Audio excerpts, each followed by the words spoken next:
आज ऑफिस में असद ने माहा से कोई बात नहीं की और माहा इस बात से अनजान नहीं थी। फिर भी वो असद के पास गई जहां मेज पर बहुत सी फाइलें जमा थी और देखने में लग रहा था कि जैसे असद का ध्यान कहीं और है और वो ठीक से कुछ नहीं कर पा रहा। हेलो असद, माँ की आवाज से असद ने नजरें उठाकर ऊपर देखा जो अपने ऑफिस में दोनों हाथों से सर को पकड़कर बैठा था। माहा, आप आइए बैठिए। असित ने मुस्कुराकर कुर्सी की तरफ इशारा करते हुए कहा। माहा कुर्सी पर बैठते हुए, क्या बात है, कोई परेशानी है? नहीं नहीं, असित ने कहा। तो माहा ने मुस्कुराते हुए, मुबारक हो आपको। असित लापरवाही जाहिर करते हुए, किस चीज की? भाई आपका रिश्ता तय हो गया है और मामा बता रही थी कि शादी भी जल्दी हो जाएगी। माहा ने मुतमिन अंदाज में ही कहा। असद ने एक गहरी नजर से माहा की तरफ देखा तो माहा ने जैसे नजरों को समझते हुए नजरें चुरा ली।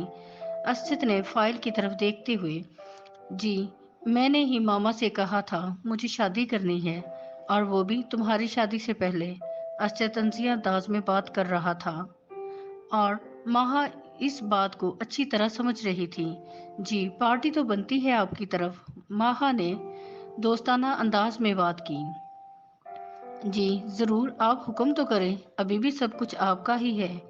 असद ने भी एकदम अपने मूड को बदलते हुए बात की थी, लेकिन इसके दिल के हाल से माहा अनजान थोड़ी ही थी।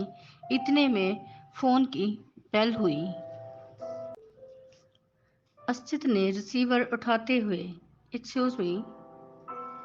माहा ने मुस्बत में सर हिला दिया। असद फोन पर बात करते हुए, जी सर, ठीक है, और रिसीवर नीचे रख दिया और साथ ही एक फाइल उठाकर खड़ा हो गया। सॉरी माहा, सर को ये फाइल चाहिए, मैं अभी आता हूँ। माहा ने जी कहा तो असद चला गया और माहा वहीं बैठी उसे देखती रही जिसने इसे जाते हुए पलटकर देखा था। ब्लू लाइनिंग वाली शर्ट और ब्लैक पैंट में वो बहुत प्यारा लग रहा था। आज भी वो माहा से कितनी मोहब्बत करता था। हालांकि वो इससे बदला लेने के लिए जल्दी शादी कर रहा था, लेकिन फिर माहा के पास आते ही वो सब भूल गया था और माहा से कितने अच्छे तरीके से पेश आया था।